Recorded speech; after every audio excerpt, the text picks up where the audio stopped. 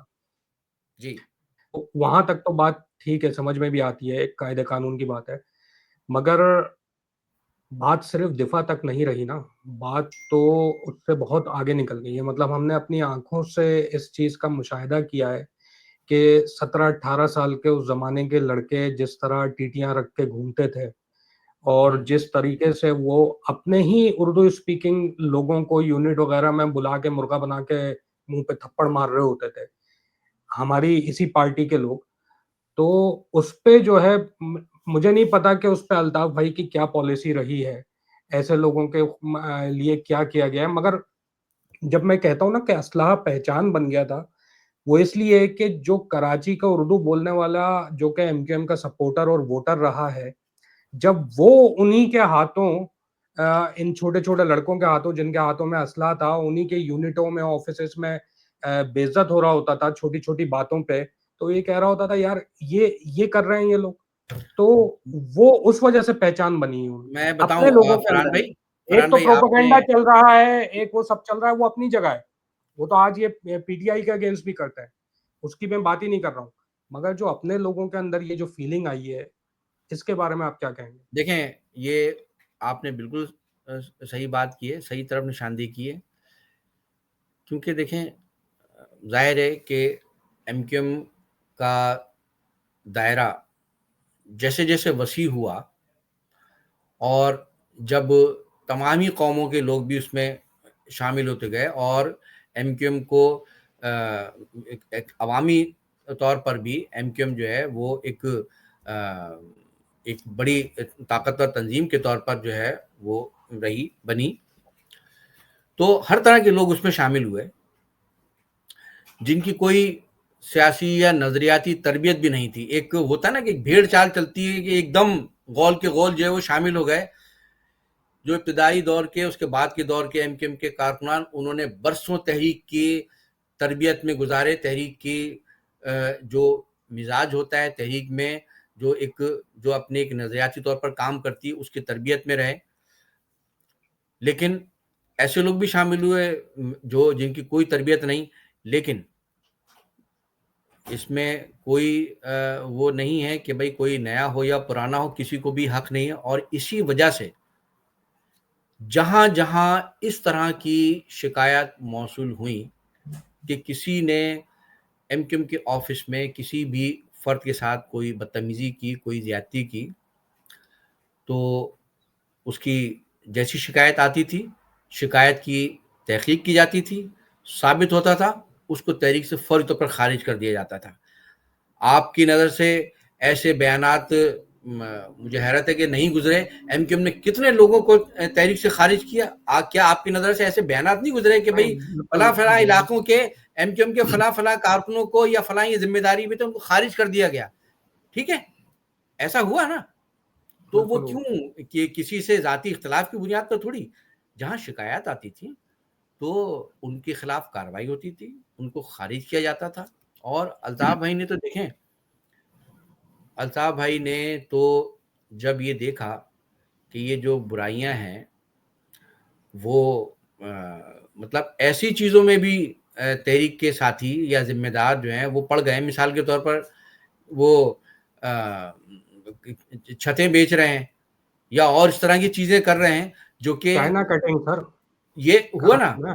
تو کیا وہ کون تھا؟ وہ الطاف بھائی تو تھے کہ انہوں نے ان چیزوں پر بھئی یہ ذمہ داری ہے جو جن کے ہاتھ میں تحریک کی کمان دی گئی ہے، جن کے ہاتھ میں تحریک کی ذمہ داریاں دی گئی ہیں، ان کا فرض ہے کہ وہ ان چیزوں کو روکے. الطاف بھائی گائیڈ کر رہے ہیں. لیکن جب دیکھا کہ بھائی یہ چیزیں جو ہے وہ ذمہ داران وہ روکنے کے بجائے کہیں کہیں خود ان برائیوں میں پڑ گئے، تو الطاف بھائی نے تو خود باقاعدہ بھرے اجتماعات میں خطاب کرتے ہوئے ان چیزوں کی خود نشاندہی کی کہ میرے یہ بات ذمہ داران جو وہ ان چیزوں میں پڑ گئے.